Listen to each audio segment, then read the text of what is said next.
I was born to rule the Seven Kingdoms. And I will. The North remembers.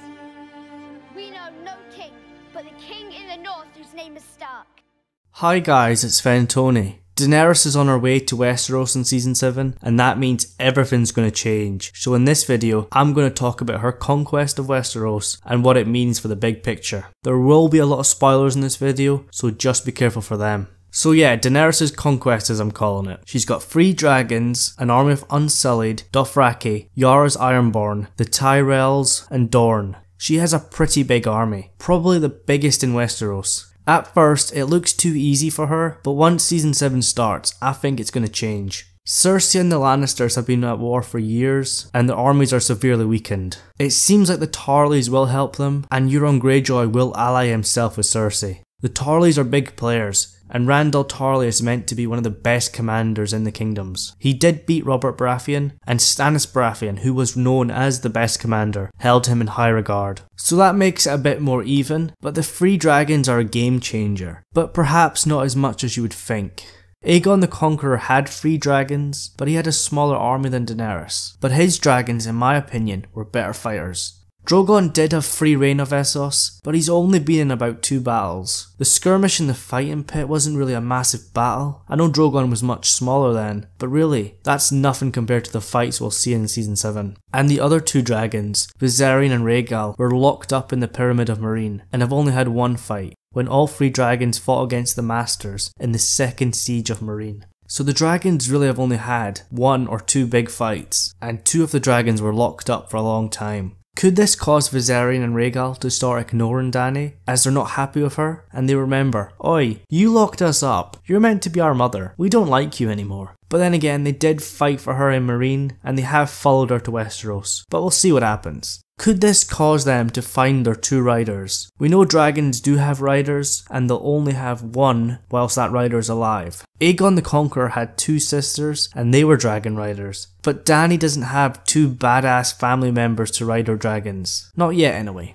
Dany has ridden Drogon, and when she's on him, she's a massive threat. But then again, she's not a warrior, and if she's knocked off Drogon, she's easy pickings. Or what happens if an arrow gets her? She doesn't wear armour, she's not got a sword. But then again, Daenerys has the strongest armour of them all, the plot armour. So what about her allies? Yara's Ironborn and Ellaria Sand and the Sand Snakes, along with Dorne and their fleets, look like they're going to lose badly against Euron, and they'll all be killed except Theon. And then the Lannisters will take Highgarden from the Tyrells, but then it seems Daenerys is going to come with the Dothraki and Drogon, and we're going to get the Field of Fire 2.0. So the Lannister army does beat the Tyrells, but then it seems like Daenerys comes on Drogon with the Dothraki and evens it out. It seems like the Tarleys will be heavily defeated, and Randyll Tarley will die, but it seems like Jaime will escape. But we don't actually know how heavy the casualties in the Lannister army will be here. So Dany has lost Yara and Dorne and the Tyrells, and depending on how the Field of Fire 2.0 goes, in my opinion you could say Cersei is kinda winning.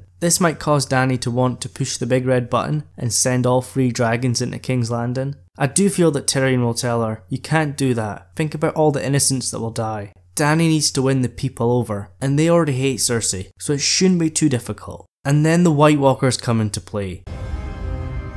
For centuries our families fought together against their common enemy, despite their differences, together. Jon may have allied the north of Daenerys at this time, but it seems like he goes north of the wall to bring back a white to show Cersei, to try and get her to help them fight against the White Walkers. And it seems like it's definitely confirmed that Daenerys will go north of the wall this season, at some point. Emilia Clarke did say in a recent interview that she's filmed on the device that turns into Drogon, and she's had snow being blown in her face.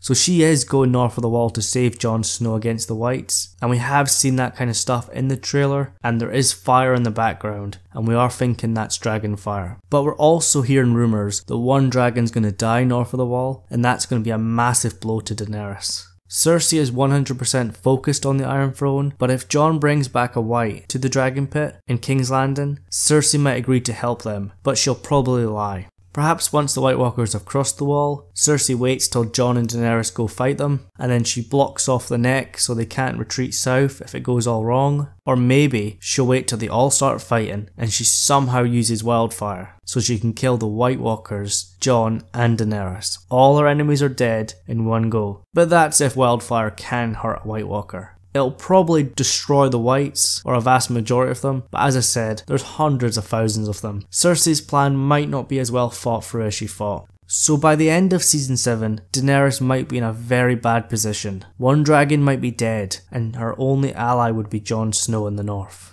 Daenerys' main thought is the Iron Throne, but she needs to think about the White Walkers first. So what do you think about Daenerys' conquest? At the start of season 7, it is heavily in her favour, but by the end, she might be losing, especially if one dragon dies. Just remember what Davos said in the first trailer, it doesn't matter whose skeleton is on the Iron Throne, the White Walkers are coming and you need Daenerys and her dragons. But even with her help, it might still not be enough to beat the White Walkers. Leave all your thoughts down in the comments below, and then I'd appreciate it if you guys could leave a like on this video, as that really helps me out. And then if you're not already, could you please subscribe to the channel to keep up to date with all my videos? Thank you so much for watching, and I'll see you guys in the next one.